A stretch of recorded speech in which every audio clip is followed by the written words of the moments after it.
બાપાના ગાદી મંદિરના દર્શન કરી રહ્યા છીએ. ભજનદાસ બાપાની જય. અત્યારે મિત્રો આપણે આવી ગયા છે ભજનદાસ બાપાના ચરણોમાં. અહીંયા જે કહેવાય કે બાપાના ધામની અંદર બાપાની જે 48મી તિથિ જે ઉજવાઈ રહી છે ધામધૂમથી, લાખોની સંખ્યામાં ભાવિ ભક્તો આ જગ્યા પર આવી રહ્યા છે. ઢોલ નગારા જે શરણાઈ સાથે ભવ્ય જે 10 વાગે બાપાની જે પાલખી નીકળવાની છે, નગર યાત્રા નીકળવાની છે, તેના પણ દર્શન કરવાના છે. ત્યાં ઉપરાંત અહીંયા જે સમાધિ સ્થાન છે, ગાદી મંદિર છે, તદ ઉપરાંત અહીંયા ધ્યાન મંદિર છે, તેમના સંપૂર્ણ દર્શન આપણે વિડીયો દ્વારા કરશું. ચેનલ ન હોય તો ચેનલને સબસ્ક્રાઇબ તેમજ વિડીયોને લાઈક કરવા છે.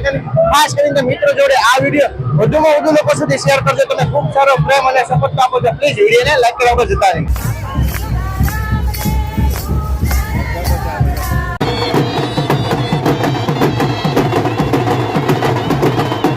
આપણે પહોંચી ગયા છે. હવે અત્યારે બાપાની જે ધજા ચડાવવાની છે, ચાલો આપણે તેમના દર્શન કરીએ. અને અહીંયા ઢોલ નગારા સાથે શરણાઈ સાથે ભવ્યથી અતિ ભવ્ય જે મહોત્સવ ઉજવાઈ રહ્યા છે, ચાલો આપણે તેમના દર્શન કરીએ.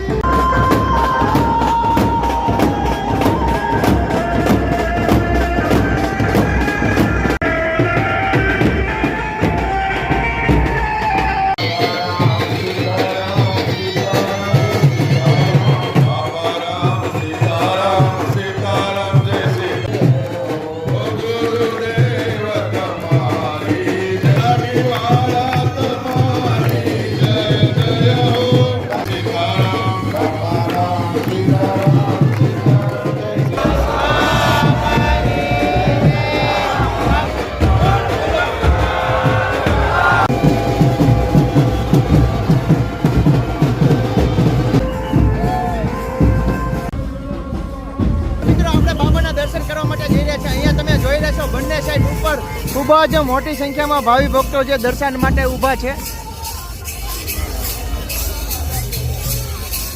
ચાલો હવે બાપાના દર્શન આપણે કરીએ.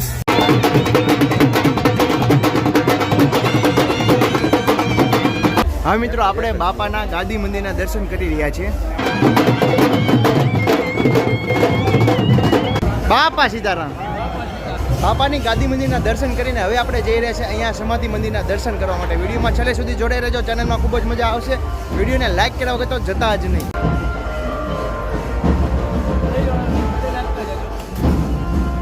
અત્યારે ધ્યાન મંદિરના આપ દર્શન કરી રહ્યા છો. ધ્યાન મંદિરની પાછળ તમને સાધુ સંતોના પણ દર્શન થાય છે. આજે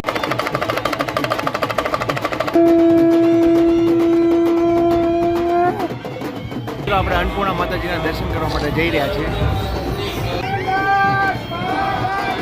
બાપાની નગર યાત્રા નીકળવાની શરૂઆત થઈ રહી છે. અત્યારે તેમની જે કહેવાય ને કે પાલખી આવી ગઈ છે. હમણાં નગર યાત્રા નીકળવાની ટૂંક જ ક્ષણોની વાર છે. તો હજી સુધી તમે ચેનલને સબસ્ક્રાઇબ ન કરી તો પ્લીઝ સબસ્ક્રાઇબ કરી દો. હમણાં બાપાના દર્શન કરી દો.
બાપાના સ્વાગત માટે બહેનો જે અહીંયા ફૂલની ડોલો લઈને ઊભી છે.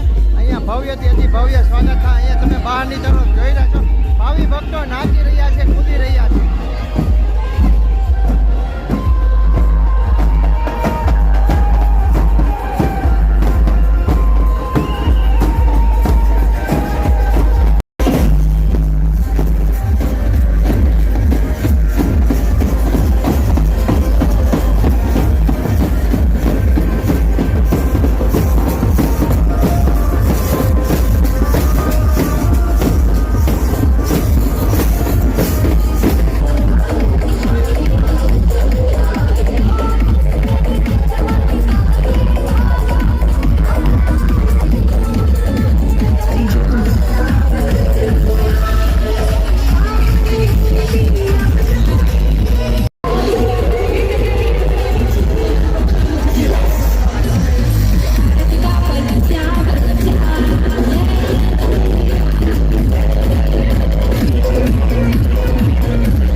ભૂલશો નહીં. ચાલો મળીએ નવા બ્લોગ સાથે. જય માતાજી, જય શ્રી કૃષ્ણ, બોલો ભાઈ.